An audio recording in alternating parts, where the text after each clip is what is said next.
I'm a man in my 30s raising 2 kids, but I have a secret. I've been seeing my aunt. Sounds unbelievable, right? But it's true. I was born in a small town and graduated high school there. Proudly, I was a good student and got into a college in New York. My dad's brother, my uncle, lived near the college. So, under the arrangement that my dad would send boarding money to my aunt, I lived at my uncle's place. My uncle owned an electronics store in a densely populated area. It was always busy and did well financially. My aunt ran a homemade cake shop nearby. Initially, I didn't realize, but her cakes were famous in the area, often praised in local mom groups online. Though small, her shop sold out daily. I learned to bake cakes there whenever I had time. Particularly, a lot of mothers with kids frequented the shop for a slice of cake and a drink. My aunt's freshly brewed coffee and fruit juices were also popular. Thus, each of them ran their businesses successfully. They didn't have children of their own. When I was a kid visiting, my aunt doted on me, often buying me expensive toys. Our family wasn't well off, so those toys kept me entertained for days. But my aunt didn't just spoil me with gifts. When I visited New York as a child, she would eagerly take me to amusement parks, showing a special interest in me. In my 2nd grade, she even called my mom to ask if I could join them for a summer vacation. I vividly remember having a blast at the beach with them, riding a huge two-person too. I have a younger brother, 5 years my junior. Cute as he was, I felt like I lost my mom's sole attention to him. Plus, his meddling with my things was annoying. Childishly, I didn't look out for him as an older brother should. Adults would say, boys will be boys, competing as they grow. My aunt, however, showed me the first signs of affection, often favoring me over my younger brother. On days I didn't have classes, I helped out at my aunt's shop. I engaged with the community online, responding to posts about her shop and sometimes planning promotions. On busy days at my uncle's store, he'd call me in to help, teaching me the ropes. Though financially stable, it seemed like they didn't talk much at home, managing separate stores. Despite their economic comfort, their relationship didn't seem close. Despite everything, my aunt seemed comfortable with me staying over. I found myself relying on her. When I was in college, my aunt was in her late 40s. As summer approached, she began dressing more casually. My aunt was about 5'6" without an ounce of fat on her. Although I never knew her exact weight, she was clearly very slim. I too dressed comfortably at home, and my aunt would wear short shirts and shorts or sometimes a dress. However, I noticed she would occasionally glance over at me, so I started to make sure I was wearing shirts and shorts too.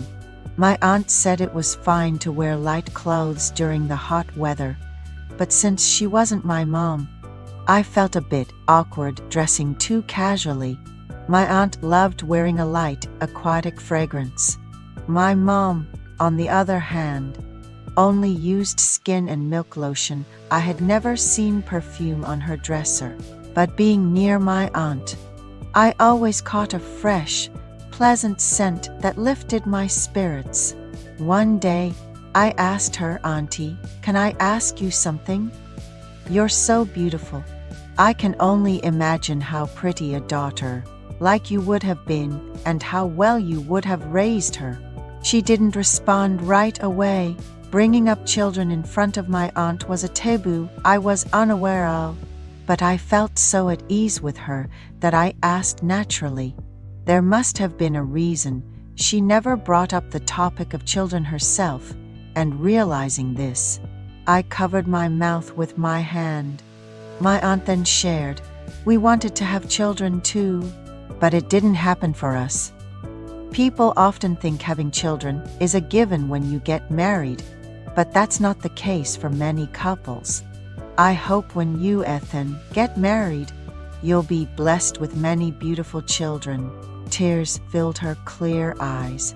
The mood turned a bit awkward, and suddenly she headed to the kitchen, saying, "How about we have a cold beer?"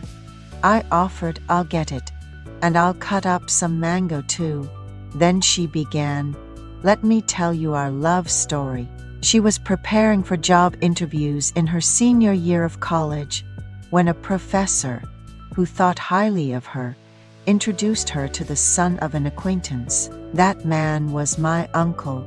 She fell for his healthy, masculine appearance, and after dating for a year, they got married. He would visit her at her office every day for dates. They started off modestly, but as they both worked, their situation improved. They didn't rush into having children, thinking they would enjoy their newlywed life first, but when they eventually tried, they couldn't conceive. After undergoing tests at a renowned hospital, it was discovered that my great-aunt had some health issues that necessitated surgery. Despite this, fate did not bless their home with a child. Initially, my great-aunt was inclined to adopt a child. She met while volunteering at a local orphanage. However, my great-uncle expressed his preference for it to be just the two of them, halting any further discussion on the matter. As his dealership flourished, he became even busier, and my great-aunt too threw herself into her work to avoid dwelling on such thoughts.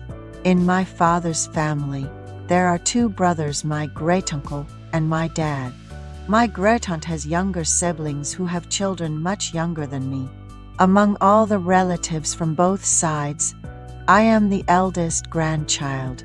Not to boast, but I am tall and slender. My height shot up because I've been eating double portions since middle school.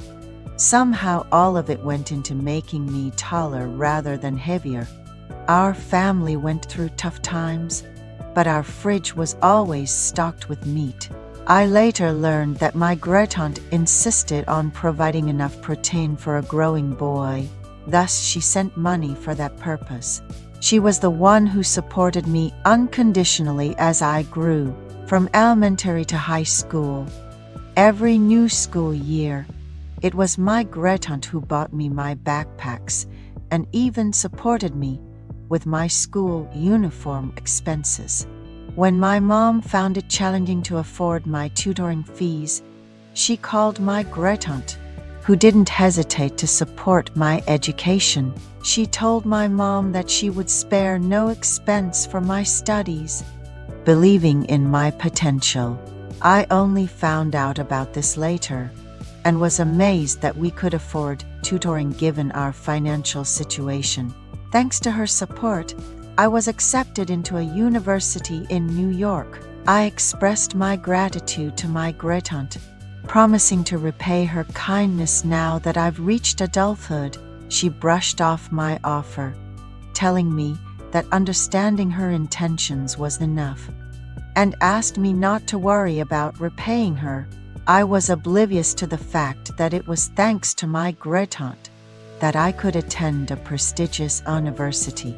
She wanted to support me quietly, promising to share her role in my success later. Despite appearing to live a comfortable life running their businesses, my great-aunt felt a profound loneliness due to not having children. She found solace in a group of women from a local infertility support group who would visit her shop for chats. However, their departure left her feeling even more isolated.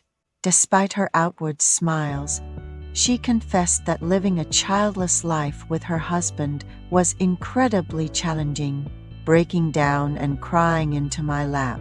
In her late 40s, my aunt still radiates beauty, yet the lack of affection in her marriage is palpable. stirring a deep sympathy within me.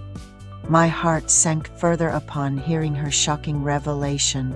My uncle had an affair with a young woman from his office. She confessed she had never shared this with anyone, the shame too great. But today, she felt an overwhelming need to bare her soul. I felt betrayed by my uncle, appalled that he could overlook such a kind and beautiful wife for a younger woman. As my aunt broke down in tears, I gently held her hand, offering a silent comfort. I never thought I'd share this in front of you, Ethan. Thank you for listening. It feels like a weight has been lifted. Please forget everything I've said, okay? Her smile through the tears was heartbreakingly sweet. She seemed to find some peace, lying down on the couch with a serene expression, before drifting into a peaceful sleep. Watching her sleep, emotions poured out, made me realize how deeply these burdens weighed on her. I carried her to bed, her body light in my arms, a stark reminder of her vulnerability. As I was about to leave, she murmured, "Ethan, stay with me tonight." I confessed, "Aunt, living with you, you've occupied my every thought." That night, we shared a connection. Despite her initial hesitation, she welcomed the closeness. It became clear that my uncle, living as if he were single, was far from a good husband. I had planned to work part-time to pay for my classes, but she insisted, "Don't even think about it. Having you by my side is all I need." I stayed by her side, sharing both work and love, until I graduated. We even shared spontaneous moments of love when pressed by urgency. Even after securing a job in New York and fathering a child, I continue to live with her. She still says, "Come over for some cake," a gentle invitation to be together. Now in my 30s, I can't bear to leave her alone. Responding to her texts with a quick excuse to my wife, "I'm off to get some cake," and rushing to her side. I'm in my 30s, but I can't ignore my lonely aunt because she matters to me.